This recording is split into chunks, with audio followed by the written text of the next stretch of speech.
kurang ada push-nya, kurang ada dorongan dan motivasinya buat mencapai tujuan keuangannya itu.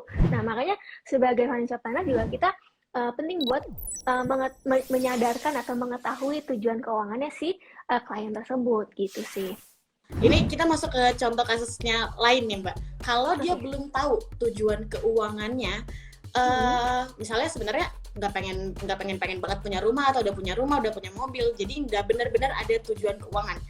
Tapi supaya bisa tetap finansial sehat dan keuangannya juga, cash flow-nya juga baik, itu apa sih yang harus dilakukan? Apa memang harus punya tujuan keuangan atau seperti apa?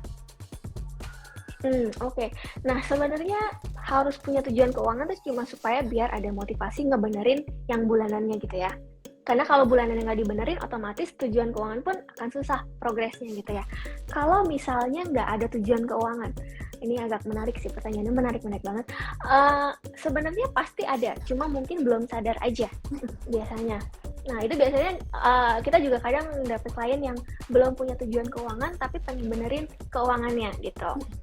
Nah, dari situ biasanya kembali lagi kita tanyain sebenarnya tujuan keuangan itu kadang ada hubungannya dengan value hidup kita.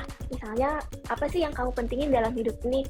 Apa yang kamu cita-citain gitu. Misalnya ada yang benar-benar pengen nyenengin keluarganya, makanya dia pengen punya rumah yang lebih besar, pengen jalan-jalanin keluarganya, pengen berangkatin haji gitu ya.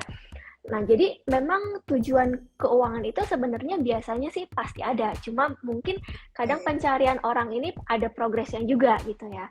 Nah, lalu gimana ngebenerin, nggak punya tujuan keuangan tapi pengen ngebenerin, ya dari tadi itu, lihat dulu dari arus kas bulanannya gimana, posisi asetnya juga utangnya seperti apa, dan gimana kemampuan nabungnya tiap bulannya. Nah, justru ini nih, biasanya kalau nggak punya tujuan keuangan, kemampuan nabungnya pun biasanya nggak disiplin gitu. Kadang nabung, kadang enggak. Karena dia kurang ada push-nya, kurang ada dorongan dan motivasinya buat mencapai tujuan keuangannya itu.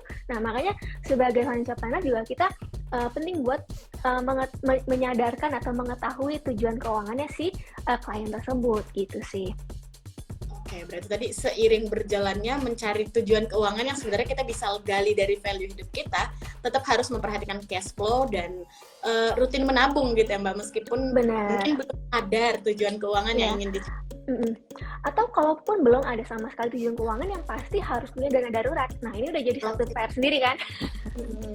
Sambil penuhin dana daruratnya ya.